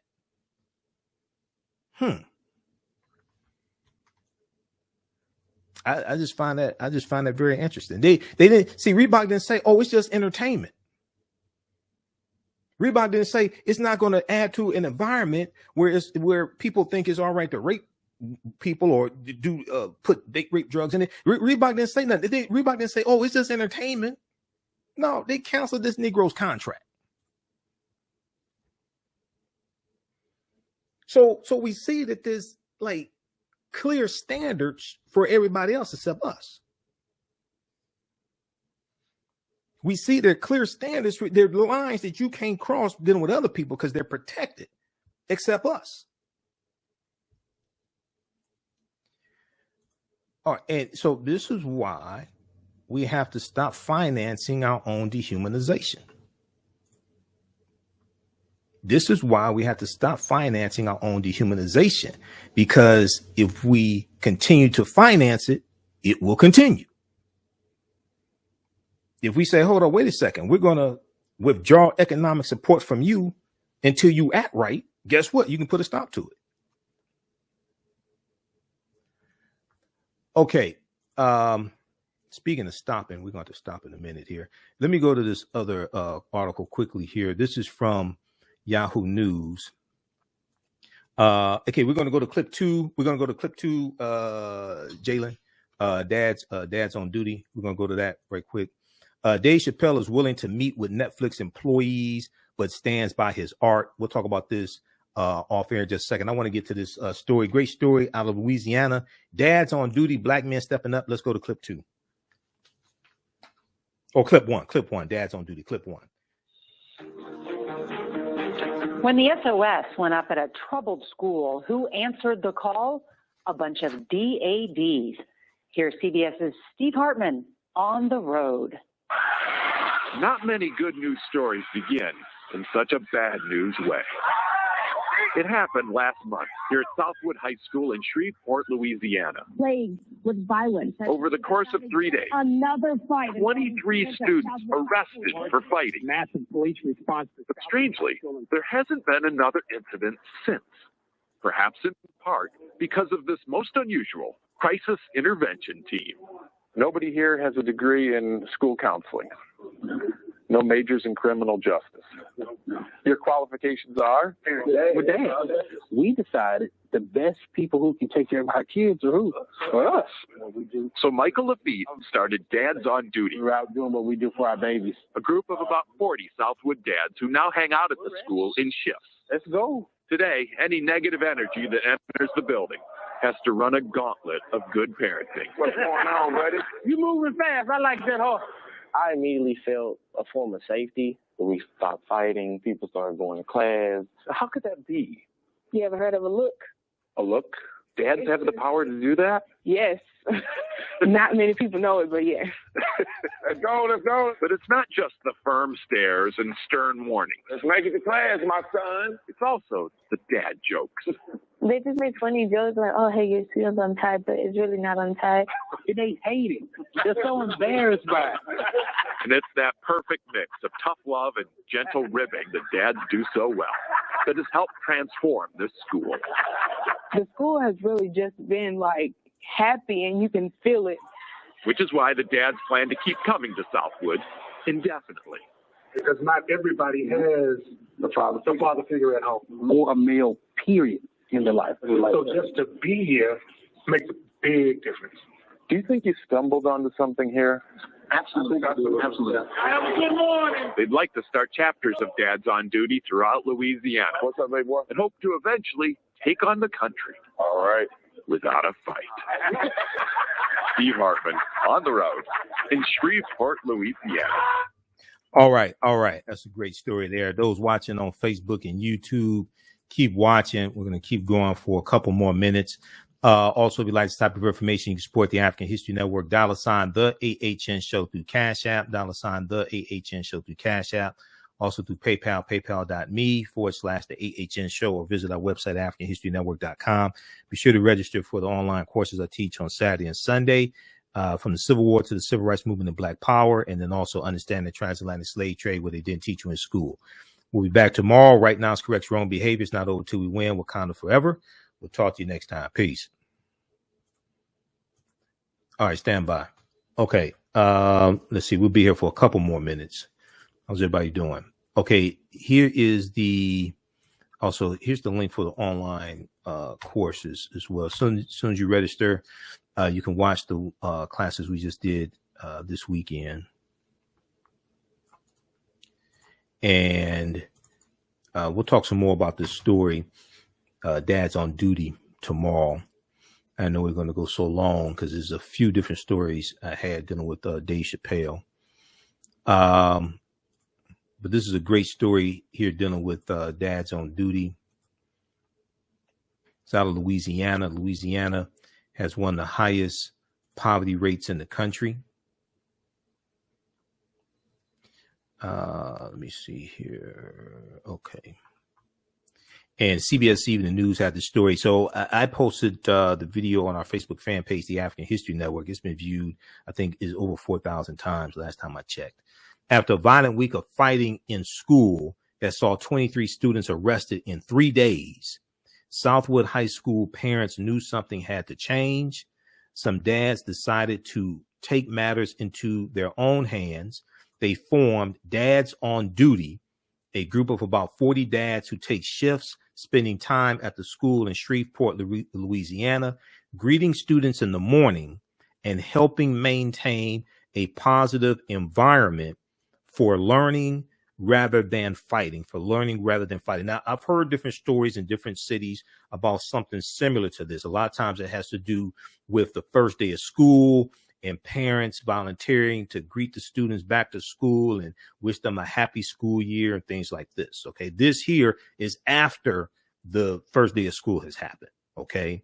And I know there are other stories like this around the country. We need to hear more about this. And what's I think is really important, these dads didn't just sit at home talking about how bad the kids are at school and somebody needs to do something and all this stuff. They took action. Now, the students say it's working and the numbers prove it. The students say it's working and the numbers prove it. There hasn't been a single incident on campus since the dads showed up. And though none of the dads have degrees in school counseling or criminal justice, they do have some relevant experience because they're fathers. Okay, so we'll talk about this some more on tomorrow's show. This is from October 22nd, 2021, CBSnews.com. Dad spent time in Louisiana High School after 23 students were arrested in string of violence. Okay, let's see here. Now, if we go back very quickly here, this last story here with Dave Chappelle, we did not get a chance to really talk about this. We may talk about this a little bit on tomorrow's show. Dave Chappelle is willing to meet with Netflix employees, but stands by his art. Dave Chappelle is willing to meet with Netflix employees, but stands by his art.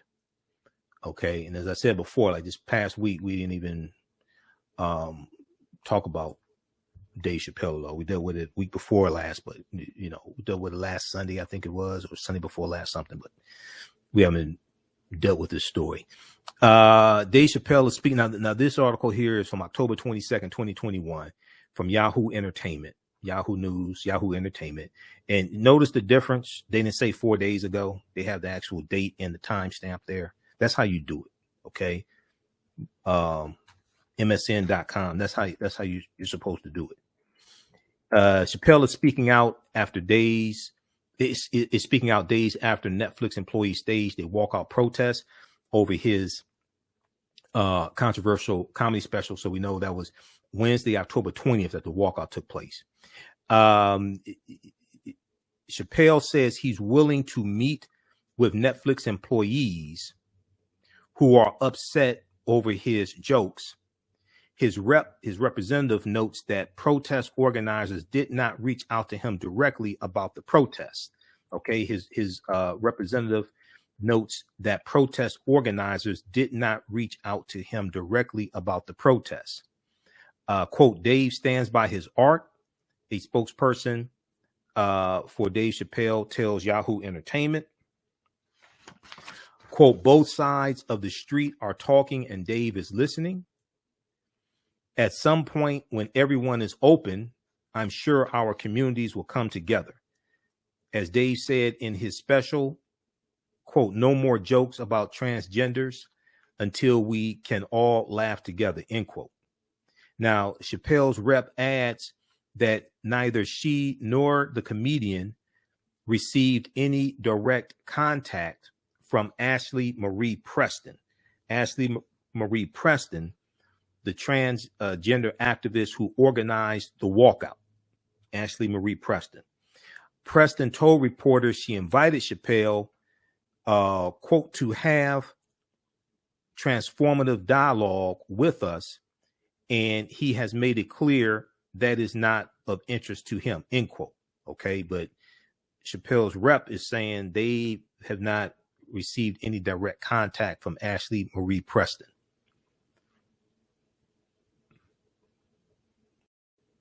Okay, so read this also here from Yahoo Entertainment, yahoo.com. Dave Chappelle is willing to meet with Netflix employees, but stands by his art.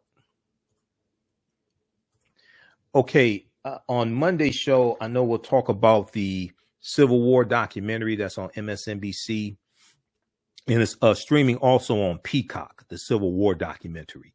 Okay, we'll talk about that. That is crucial to understanding where we are today.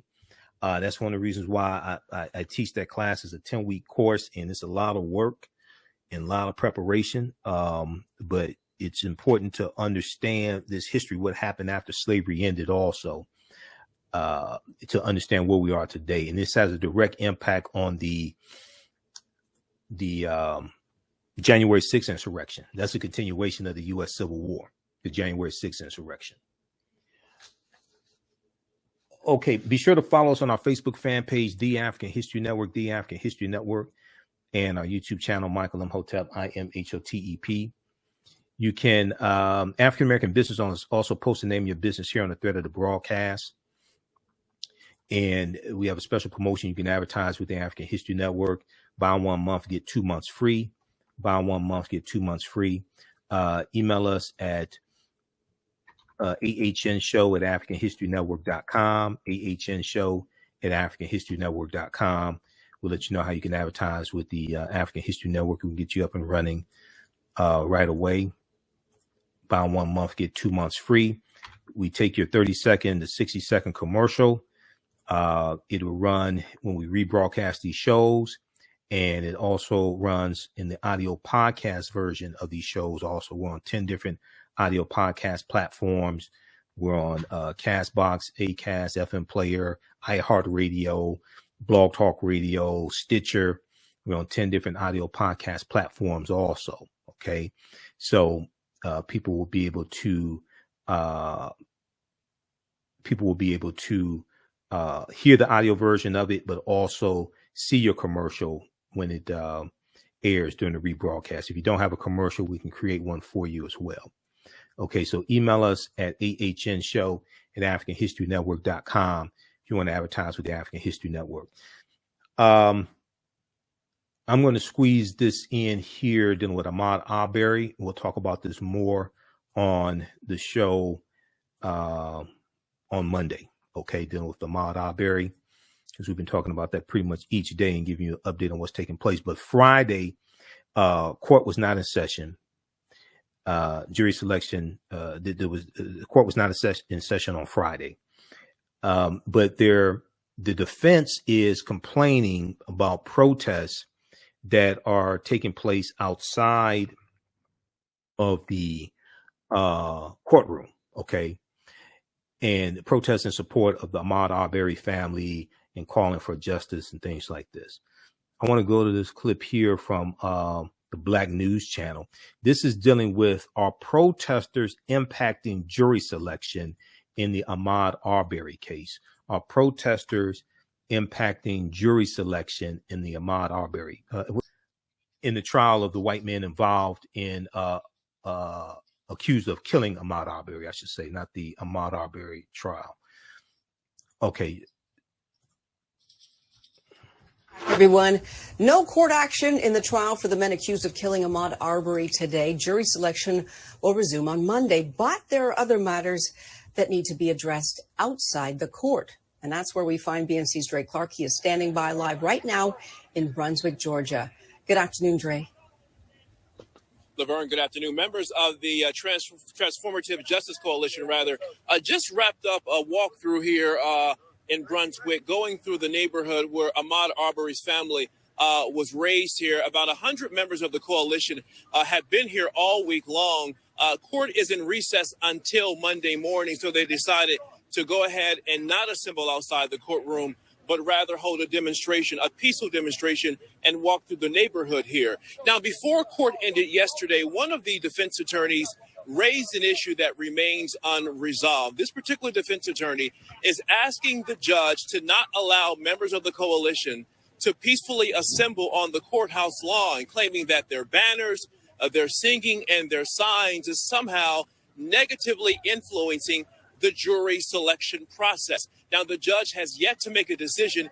He has asked the defense to submit a motion, and then he will make a ruling as to whether or not he will allow them to continue to gather and assemble outside the courthouse. But the judge also indicated that the coalition has a First Amendment right to gather in a peaceful way in a public space, so that even though he hasn't made a ruling, he's giving us some indication as to how he might rule. Meanwhile, this trial officially kicked off just a few days ago on Monday. 3 white men, Gregory and Travis McMichael, along with William Bryan, accused of murdering 25-year-old Ahmaud Arbery in February of 2020. Arbery was running through a predominantly white neighborhood when the McMichaels ran him down in their pickup truck and then shot him 3 times with a shotgun at point-blank range. Those 2 white men, along with William Bryan, who recorded the shooting, all claim that they believe that Ahmaud Arbery was a burglary suspect and they shot him in self-defense. They are now facing a number of charges, including murder, and their trial is now underway. This is the first week of jury selection. We probably have another week or 2 to go before we can move into the next phase of this trial. Meanwhile, members of the coalition say they are prepared to challenge that motion in court if necessary. They say they came here to show support to Ahmaud Arbery's mother and father and other family members, and they have no intentions of leaving until the trial is over. And of course, they're hoping it will conclude with 3 guilty convictions. Reporting live in Brunswick, Georgia, I'm Dre Clark for BNC. So many people hope that. Thank you so much for that report, Dre. And stay with us, everyone. We'll be right back after this quick. Okay, so great reporting from Dre Clark there in Brunswick, Georgia. Black News Channel has great coverage of what's taking place dealing with the trial. Also, Roland Martin Unfiltered has good coverage as well. I haven't seen a whole lot on MSNBC, however. Maybe Reverend Al Sharpton or Joanne Reed or Tiffany Cross will talk about it, but throughout the day, haven't seen a whole lot. Read this article here from News4JAX.com out of Georgia. After scores question 23 advance to pool of 64 potential jurors needed in Arbery slaying trial. They need to get 64 potential jurors to then go to the next stage where they're given another questionnaire and they want to reduce the pool of 64 down to 16 jurors, which includes 4 alternates. At the end of day 4 of the trial, they had 23 people who they selected to be part of that 64. Okay. So read that also. Okay, we have to get out of here. Remember, at the African History Network, we focus on educating, empowering, and inspiring people of African descent throughout the diaspora and around the world. Because right now, it's correct wrong behavior. It's not over till we win. Wakanda forever. And we'll talk to you tomorrow. Peace. On Purpose Television Network. Yes, Black on Purpose Television Network. All black, all positive, all the time. The largest black-owned streaming television network in the world, bringing our people together worldwide, controlling our messages, our story, our way. Black TV the way it should be. Black music, Black history, and more. 30-plus channels, thousands of shows. Black on Purpose Television Network. Subscribe now. Gain knowledge in minutes from insightful summaries of progressive and socially conscious books.